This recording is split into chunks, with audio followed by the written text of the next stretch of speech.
I prefer gold to silver, you know, for my medal. I figured you'd recommend me for one since I, pulled your boots out of the fire. If we present you with a medal, you'll end up sitting on stage listening to politicians Sorry to make wake you up. speeches for a couple of hours. That's a good point. They'd probably make me shave, too. I spent the last 7 weeks working on this baby. No medal's worth that. So, Commander, why don't you tell me why you're really here? How's the Normandy performing? Is she everything they said she'd be? I'm recording. She's the best ship in the fleet. If you've got a pilot who knows how to handle her. Balance isn't what you'd expect. Takes a while to get used to that oversized drive core we got stuffed in the back, and her power can sneak up on you if you're not careful. The Normandy's probably too much ship for your average Alliance pilot, Commander. Lucky for you, I'm anything but average. I like to know my crew. Mind if I ask you a few questions? I can see where this is going. You did a background check on me, didn't you? Well, I'll tell you the same thing I told the captain. You want me as your pilot. I'm not good. I'm not even great. I am the best damn helmsman in the Alliance fleet. Top of my class in flight school, I earned that. All those commendations in my file, I earned every single one. Those weren't given to me as charity for my disease. I'm sorry, Joker. I didn't even know you were sick. You mean you didn't know? Oh, crap. Okay, I've got Vrolik syndrome, brittle bone disease. The bones in my legs never develop properly. They're basically hollow, too much force and they'll shatter. Even with crutches and my leg braces, it's hard to get around. One wrong step and crack! It's very dramatic. But I've learned to manage my condition, Commander. Put the Normandy in my hands and I'll make her dance for you. Just don't ask me to get up and dance unless, you like the sound of snapping shin bones. Why does everyone call you Joker? It's a lot shorter than saying Alliance Flight Lieutenant Jeff Moreau. Plus, I love to make little children laugh. I was just thinking how much you remind me of Santa Claus. Look, I didn't pick the name. One of the instructors in flight school used to bug me about never smiling. She started calling me Joker, and it stuck. Why didn't you ever smile? Hey, I worked my ass off in flight school, Commander. The world's not gonna hand you anything if you go around grinning like an idiot. By the end of the year, I was the best pilot in the academy, even better than the instructors, and everybody knew it. It all got their asses kicked by the sickly kid with the creaky little legs. One guess who was smiling at graduation? I have to go. All right, see ya.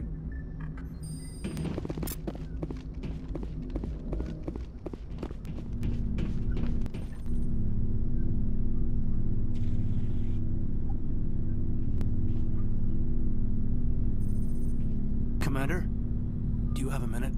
I always make time for my officers. Off the record, I think there's something wrong here. This Saren is looking for records on some kind of galactic extinction, but we can't get backup from the Council? Sorry, Commander. There's writing on the wall here, but someone isn't reading it. The Council doesn't want to believe anything's wrong. I'd call it human nature, but... I hear you. It just seems like a group that's been around as long as the Council should see this coming. It's funny, we finally get out here, and the final frontier is already settled. And the residents don't even seem impressed by the view. Or the dangers. Well, well. You're a romantic. Did you sign on for the dream, Malenko? Secure a man's future in space? Yeah, I read a lot of those books when I was a kid, where the hero goes to space to prove himself worthy of a woman he loves, or, for justice. Maybe I was a romantic in the beginning, but I thought about it after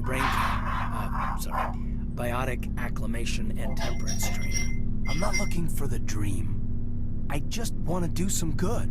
See what's out here. Sorry if I got too informal. Protocol wasn't a big focus back in Bot. Tell me about it. Biotic acclimation and temperance didn't last past the airlock. To the kids they hauled in, it was brain camp. Sorry, hauled in is unkind. We were encouraged to commit to an evaluation of our abilities so an understanding of biotics could be compiled. There are worse results of accidental exposure to element 0 in the womb. Beats the brain tumors some kids grew up with. Is there some question about how you were exposed? My mother was downwind of a transport crash. It was before there were human biotics, a little after the discovery of the Martian ruins. It only gets iffy around 63 when Kinetics was running out of first-gen subjects. Until then, they'd relied on accidentals. Bunch of guys in suits show up at your door after school, and next thing you know, you're out on Jump Zero. Jump Zero is Gagarin Station, right? What's it like? Yeah, that's the official name. biggest and farthest facility we had for decades, right on the termination shock, the outer edge of the solar system. It's where they did all the Goose Chase FTL research before we caught on to using mass effect fields. It was a sterile research platform when I was there. You know of any intentional exposures for certain? No one knows. Doesn't mean they didn't happen. As big as the exposures were, it was hard to track down accidentals. It was different then. No one knew the potential, so there wasn't a lot of regulation. Anything Kinetics did was gold. I'm not saying they intentionally detonated drives over our outposts, but in retrospect, they were damn quick on the scene. There were other kids in the same boat, right? At least you weren't alone out there. That's true. We did have a little circle that'd get together every night before lights out. We didn't have much to do, though. It was a research platform then, and Kinetics kept Jump Zero off the extranet to prevent leaks. Then you must have had plenty of time to get to know each other. Yeah, we'd sit around and bull every night after dinner, play cards or network games. There was this girl named Rana, who had a little circle grow up around her. She was from Turkey. Her family was very rich. But she was smart and charming as hell. Beautiful, but not stuck up about it.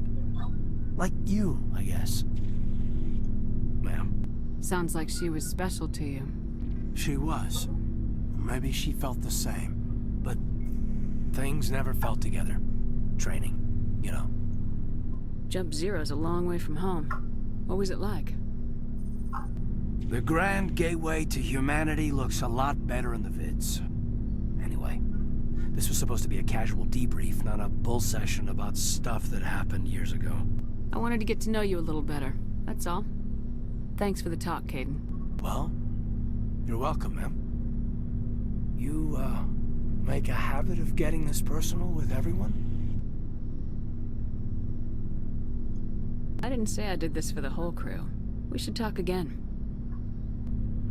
I'll need some time to process that, Commander. But, yeah, I'd like that.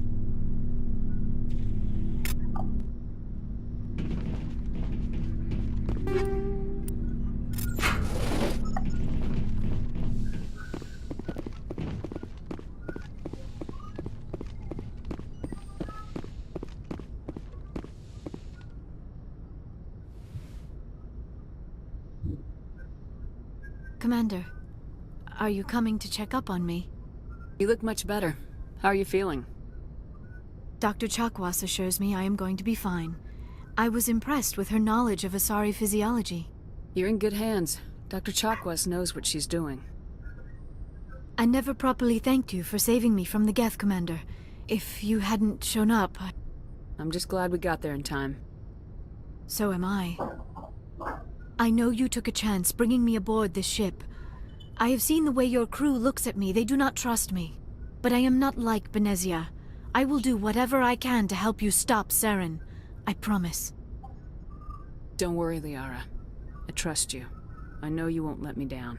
It means a lot to hear you say that, Commander. Thank you.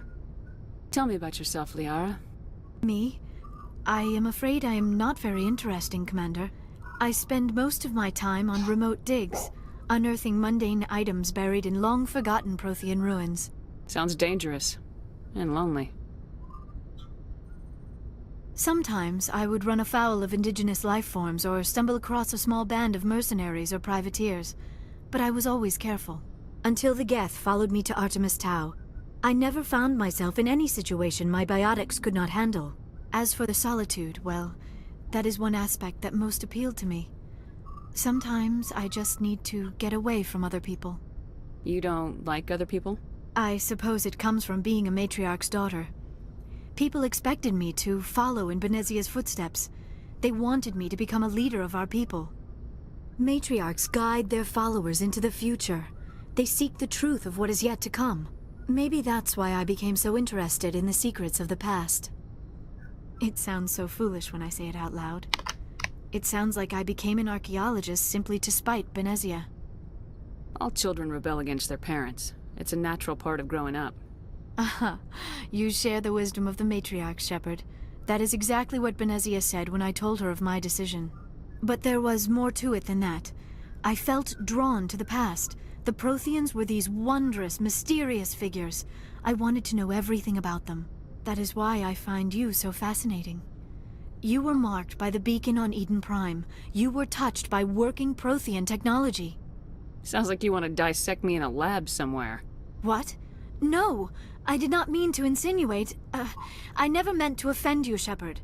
I only meant that you would be an interesting specimen for an in-depth study. No, that's even worse. Calm down, Liara. I was only joking. Joking? Oh, by the goddess, how could I be so dense? You must think I am a complete and utter fool. Now you know why I prefer to spend my time in the field with data disks and computers. I always seem to say something embarrassing around other people. Please, just pretend this conversation never happened. Do you know why Benezia joined up with Saren? I don't understand it. She was always outspoken about the need for the Asari to become more involved in shaping galactic events. Maybe she thought allying herself with Saren would somehow be for the greater good in the long run. At least I hope so. This hurts you, doesn't it? None of this makes any sense to me. I have not spoken to Benezia in many years, but I know her, and this was not like her. Something changed. I'd like to know more about the Asari. We were the first species to discover the Citadel. We were instrumental in forming the Council, and we always strive to be the voice of peaceful cooperation in galactic disputes. My people believe we are all part of a single galactic community. Each species contributes something to the greater whole. Although we seek to understand other species, it seems few of them seek to understand us. The galaxy is filled with rumors and misinformation about my people. Like what? Most of the inaccuracies are centered around our mating rituals. My species is monogendered. Male and female have no real meaning for us. We still require a partner to reproduce. This second parent, however, may be of any species and any gender. I don't understand. Your species can mate with anyone? Mating is not quite the proper term, not as you understand it. Physical contact may or may not be involved, but it is not an essential element of the union. The true connection is mental. Our physiology allows us to meld with other beings. We can touch the very depths of their minds. We explore the genetic memory of their species. We share the most basic elements of their individual and racial identities. We then pass these traits on to our daughters.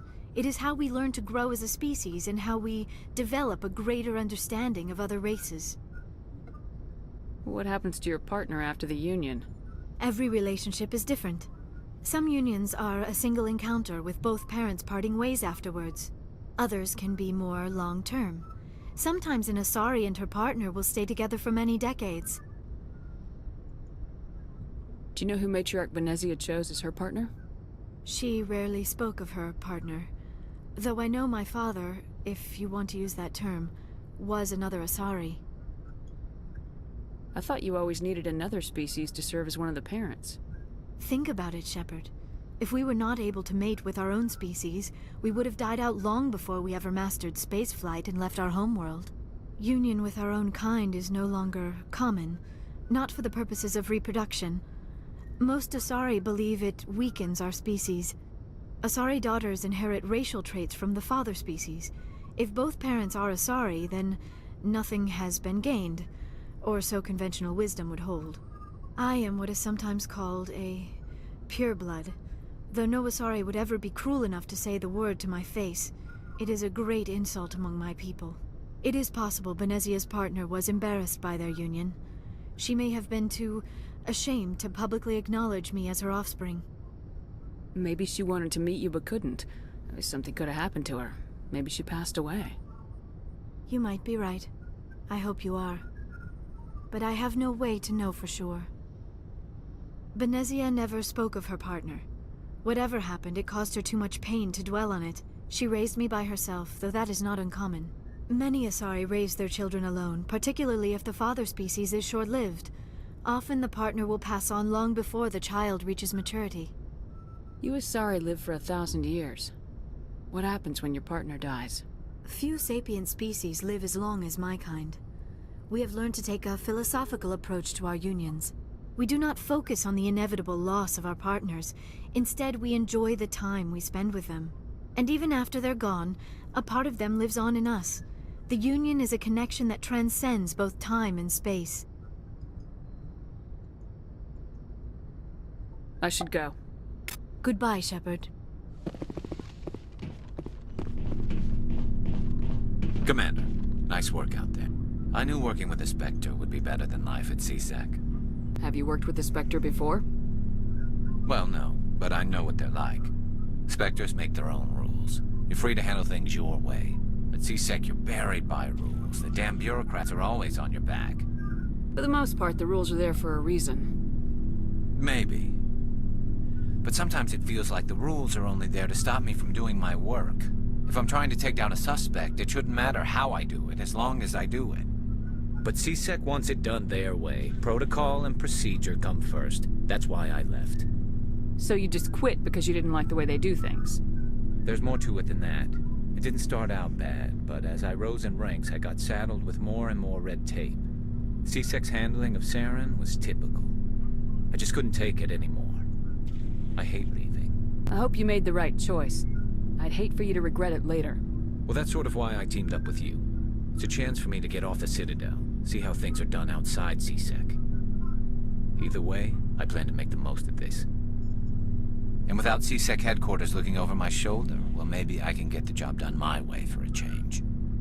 Just do a good job and don't get in my way. We'll get along fine. Don't worry, Commander. I'll keep clear.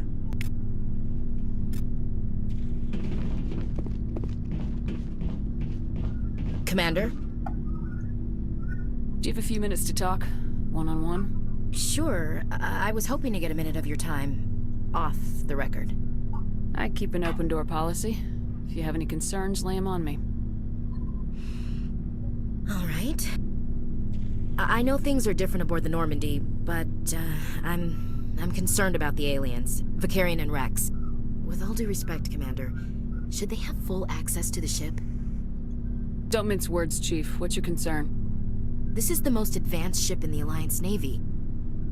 I don't think we should give them free rein to poke around the vital system. Engines, sensors, weapons. You don't trust the Alliance's allies? I'm not sure I'd call the Council races allies.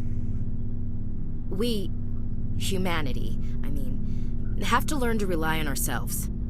Standing up for ourselves doesn't mean standing alone. I don't think we should turn down allies. I just think we shouldn't bet everything on them staying allies. As noble as the Council members seem now, if their backs are against the wall, they'll abandon us. You got a pessimistic view of the universe, Williams. A pessimist is what an optimist calls a realist. Look, if you're fighting a bear and the only way for you to survive is to sick your dog on it and run, you'll do it. As much as you love your dog, it isn't human. It's not racism, not really. Members of their species will always be more important to them than humans are. You sound like one of those Terra Firma party pamphlets, Chief. Terra Firma is a pack of jackals. The founders had ideals.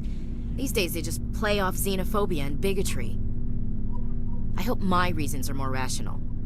My father, grandfather, great-grandmother, they all picked up a rifle and swore the oath of service. I guess we just tend to think of Earth's interests as our own. It doesn't sound like you've worked with aliens before. No, ma'am. Mainly I've been groundside, part of the surface garrison forces. I did get a rotation on a space station for training. Every Marine a rifleman, every rifleman ZG certified. That's odd. Your record is spotless and your technical scores are exemplary. You should be serving with the fleet. Anyway, that's why I haven't served with many aliens, Commander. I come from a military family too. My parents were both Navy. Anybody in your family we might know? Couldn't say, Commander. We probably have a lot in common. You join up to carry on the tradition? No. The future of humanity is out here. There's so much we haven't seen yet. Yeah. I still remember my first field exercise on Titan. When we hit mud, the reality hit me. I'm the first person who ever stood here. Then my drill instructor kicked me in the ass. I went face first into the muck. He spent the next 5 minutes chewing me out for gold breaking. Don't tell me you had Gunny Ellison. He's the only one who uses that word to describe shirking duty. Oh, Lord. You went to the Makapog boot camp, too? Yeah, Gunny Ellison's still reaming out recruits down there, kicking ass and using words like inveigle and pusillanimous. All right, I can see where your concerns are coming from, Williams. But this is a multilateral mission. You're gonna have to work with aliens, like it or not. It won't be a problem, Commander. You say jump, I say how high. You tell me to kiss a Turian, I'll ask which cheek. I don't think kissing Turians will be necessary. You never know, Commander. What's your opinion of the last mission? Not sure I buy Dr. Tassoni's story about her and her mom not talking. They're family, right? Not everyone has a happy family life. I know, but I'm not gonna bet she's on our side just because Benezia didn't hug her enough. I'll keep an eye on her. Too bad those ruins got destroyed. I mean, they lasted thousands of years. That's impressive. Dismissed, Chief. Ma'am.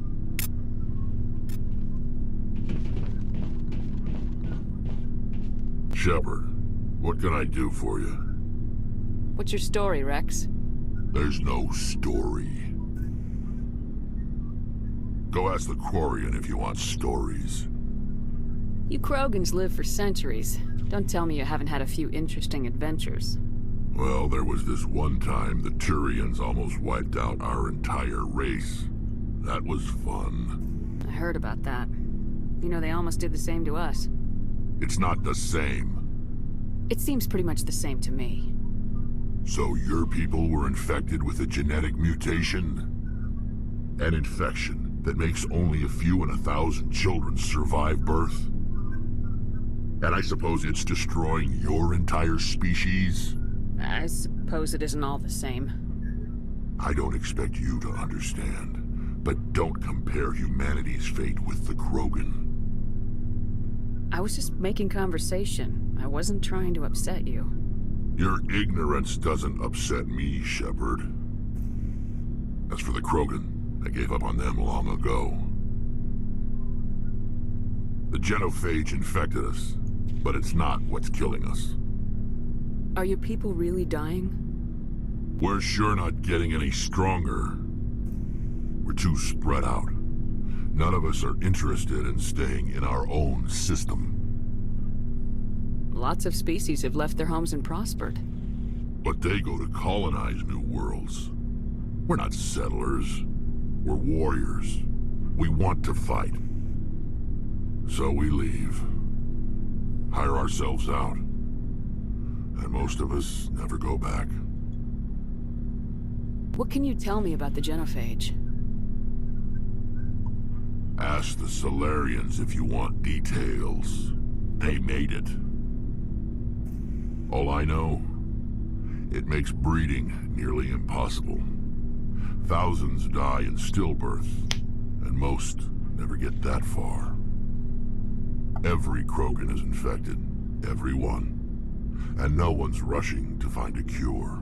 Why don't the Krogan try to find a cure? When was the last time you saw a Krogan scientist? You ask a Krogan, would he rather find a cure for the genophage or fight for credits? He'll choose fighting every time. It's just who we are, Shepard. I can't change that. Nobody can. So long, Rex. Shepard.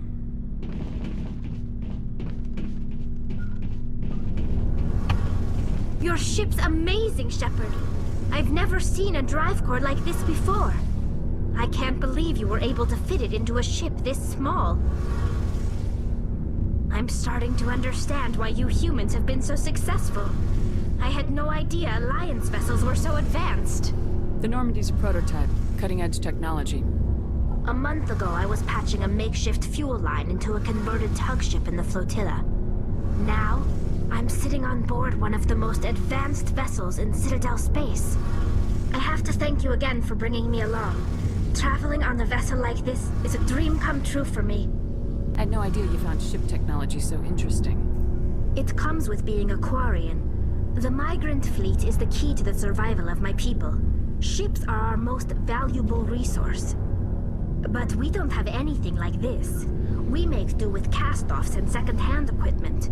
We just try to keep them running for as long as we can. Some of the fleet's larger vessels date all the way back to our original flight from the Geth. I can't believe your fleet's still using ships that are 3 centuries old. They're constantly being repaired, modified, and refitted. They aren't pretty, but they work. Mostly. We've tried to make ourselves as independent as possible on the flotilla, grow our own food, mine, and process our own fuel. But some things we just can't make on our own. A patch to maintain the hull integrity requires raw materials we just don't have. That's why our pilgrimages are so important. I want to know more about the pilgrimage.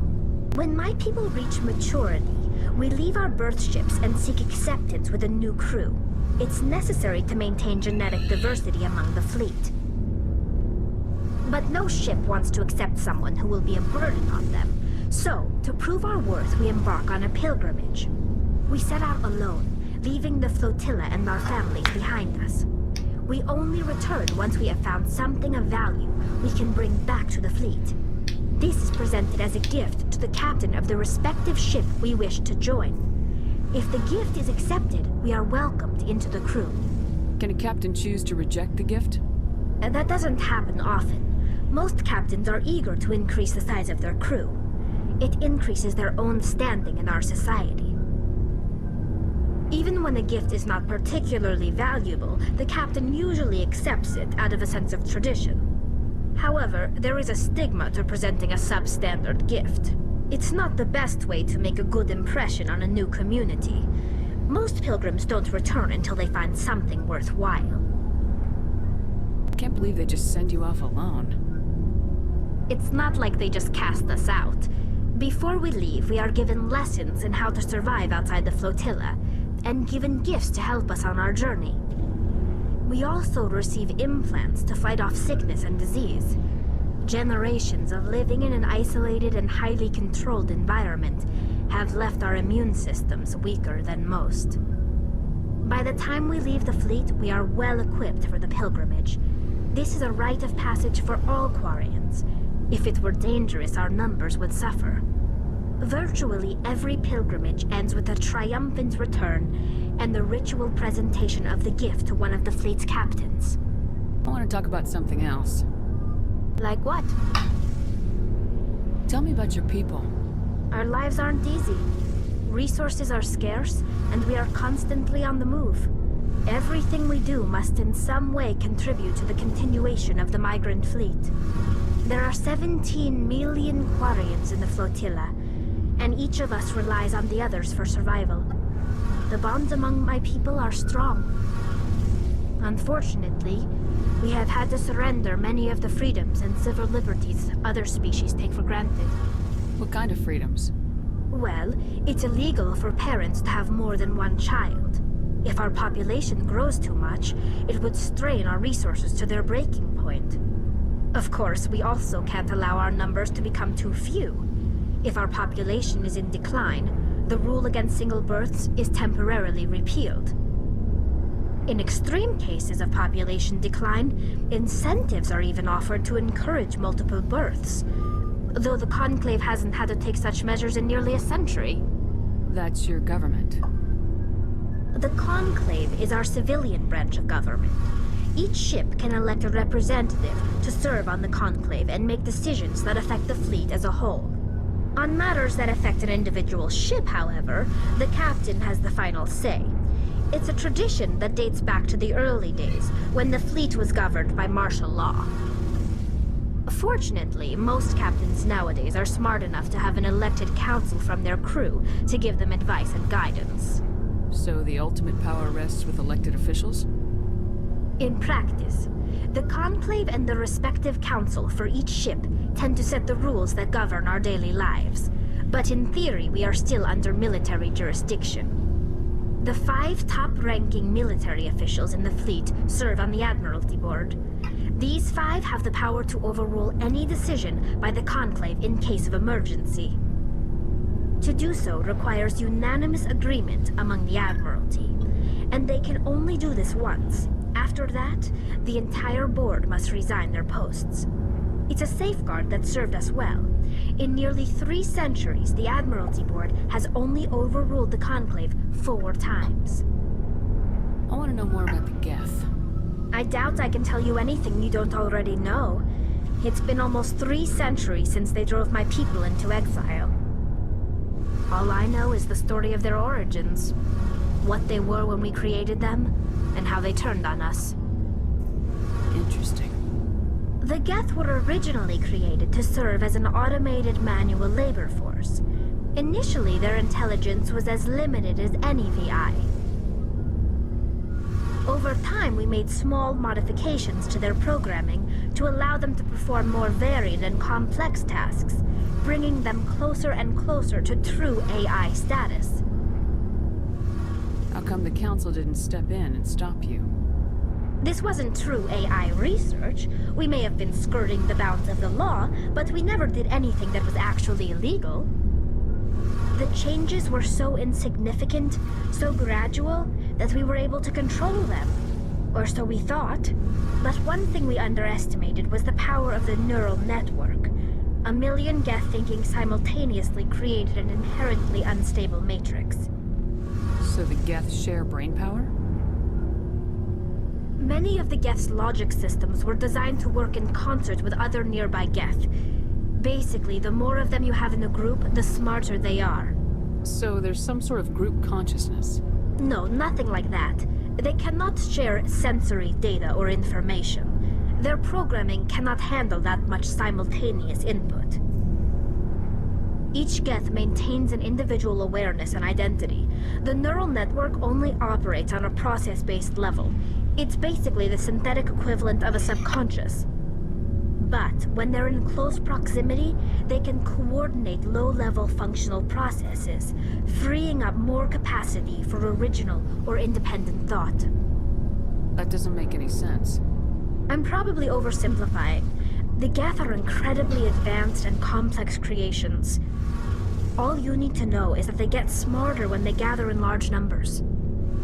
As we built more and more Geth, their effective intelligence became more sophisticated, more abstract.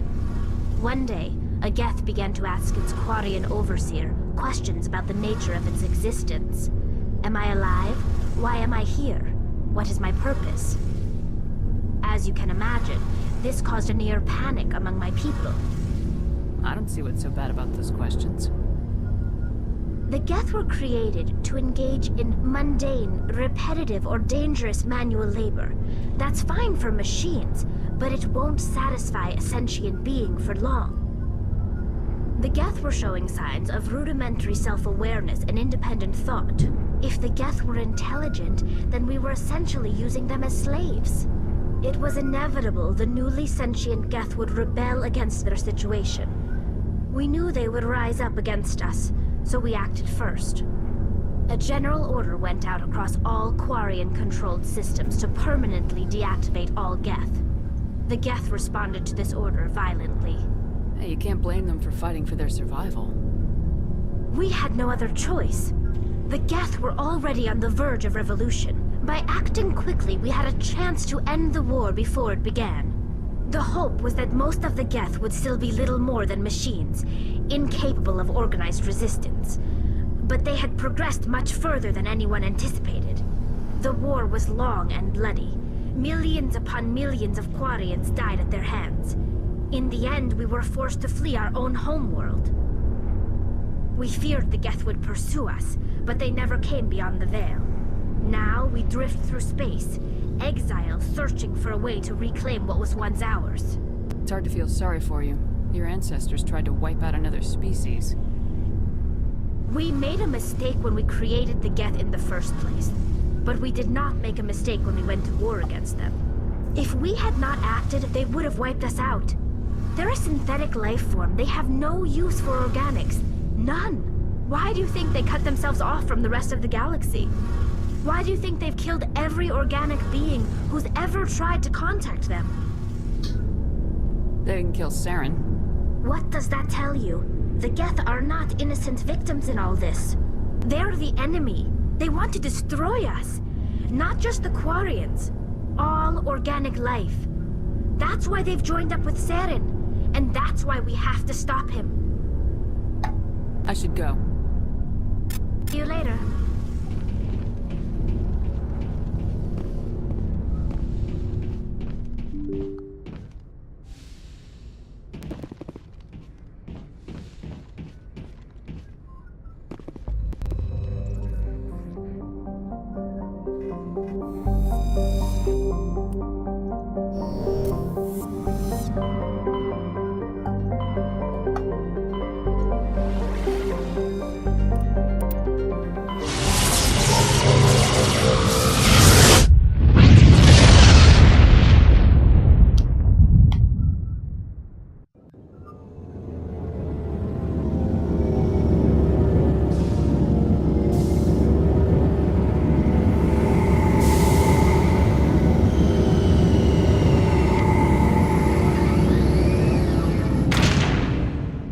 Equalizing interior pressure with exterior atmosphere.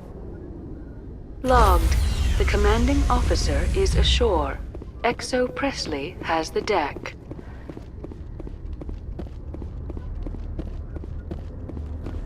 Ten hut! At ease. Rear Admiral Mihailovic, 5th Fleet. We weren't told to expect you, sir. I would have prepared a formal greeting. Spare me the pleasantries. I command the 63rd Scout Flotilla. You and the Normandy were slated for my unit after shakedown. Then the Council got their paws, claws, tentacles, whatever. They got them on our ship, and you. I still serve the Alliance, sir. As a Spectre, I can advance our interests to the Council. You still know what color your blood is, Shepard?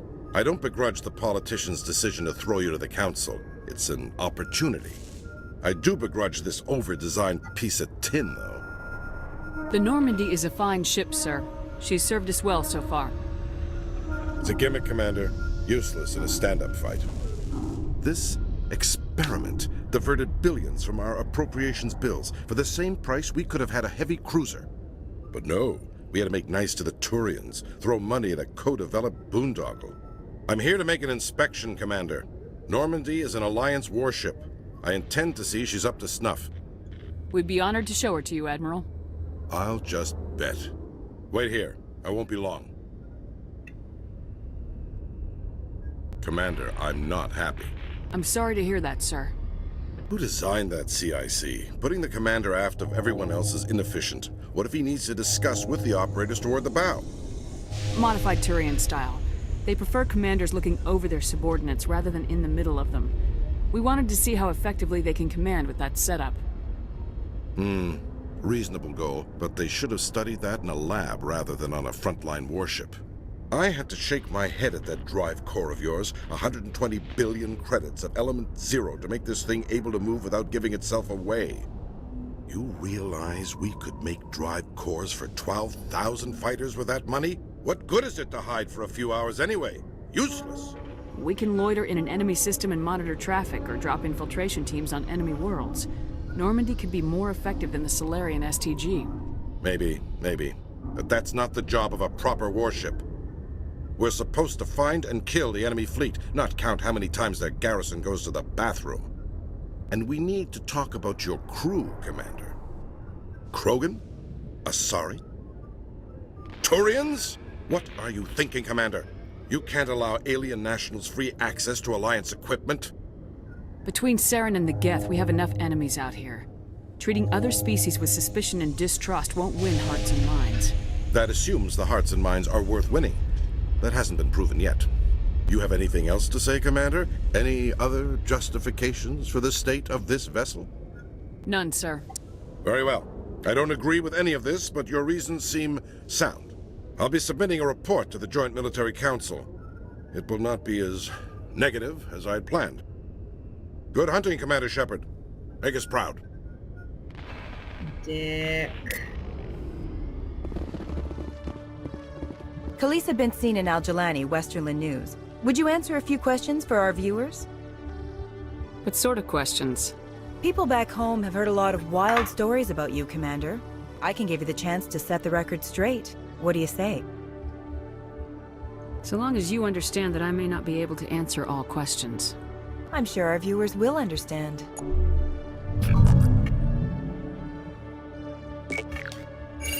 Humans have been trying to get the respect of the galactic community for 26 years.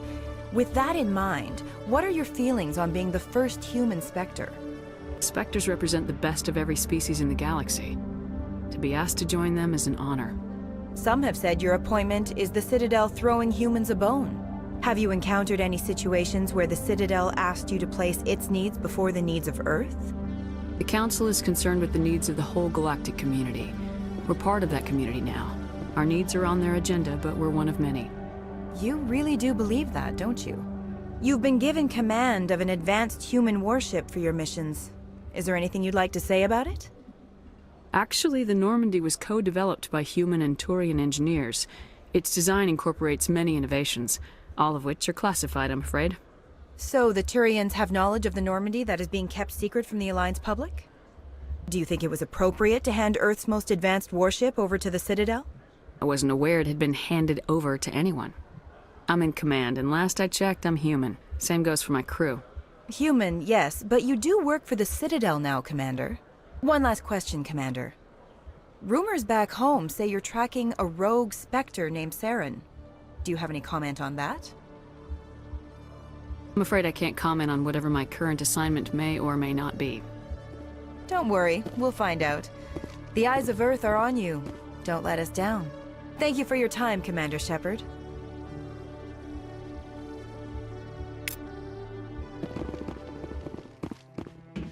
No, I'm waiting to speak with one of the Councilor's assistants. Commander Shepard, isn't it? My name is Admiral Kahoku. Is there something I can do for you? You sent a recon team out into the Artemis Tau cluster? Yes, that's right. They went missing a few days ago. I've been trying to find out what happened to them, but I keep getting the runaround from Alliance brass. Do you know something about this, Commander? I'm not sure how to tell you this, Admiral. Your men were killed by a Thresher Maw. A Thresher Maw? That's not... My men wouldn't just stumble into a Thresher nest. Not the entire unit. Somebody lured them there with an Alliance distress beacon. Placed it perfectly so they'd land right beside the Thresher nest. Damn it. I had a bad feeling about this ever since my team disappeared.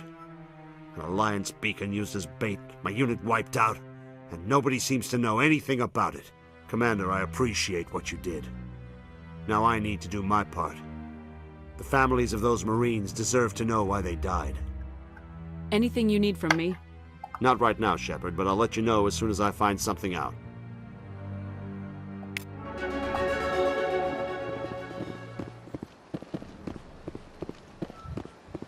Mr. Bhatia, I'm Ashley Williams.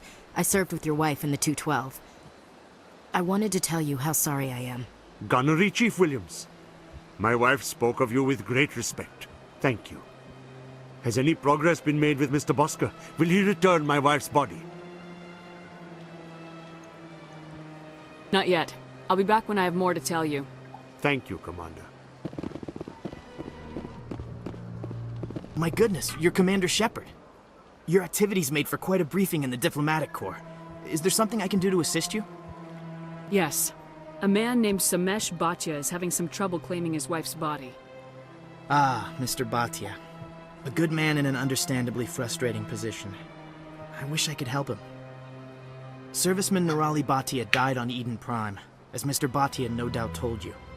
Her wounds are inconsistent with any type of weapon damage we've seen before. That is why her body is being held. You think that her body might be dangerous or contaminated? No, Commander. Nirali Bhatia is not dangerous. Her body is in fact extremely valuable to the Alliance. The tests we're conducting may lead to better defenses against Geth attacks. Respectfully, Serviceman Bhatia may save more lives in death than she did in life. I understand what you're trying to do, but holding the body is wrong. Commander, you of all people should understand how far we must go to protect humanity. Not if we lose our humanity in the process. I am out here fighting to stop crap like this. All right, Commander. You win. It was hard enough refusing Mr. Bhatia. I'm not going to risk an incident by refusing you. Tell Samesh that the body is being shipped back to Earth. I'll go now to see to it myself. Welcome to the Hello again, Commander. Has there been any word? I reminded Mr. Bosker what we're fighting for. Your wife is coming home. Thank you. I will return home and begin my preparations. It does not bring me happiness, but it may bring me peace. Goodbye, Commander. Samesh? I don't know if this helps, but your wife, Nirali, loved you very much. She missed your cooking, and she played recordings of you every night before she went to sleep. I know, Miss Williams. But thank you. It's nice to hear it again.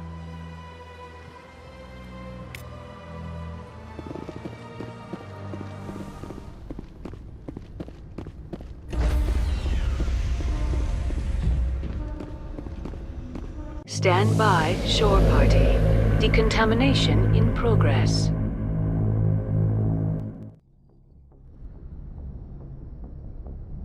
Logged. The commanding officer is aboard. XO Presley stands relieved.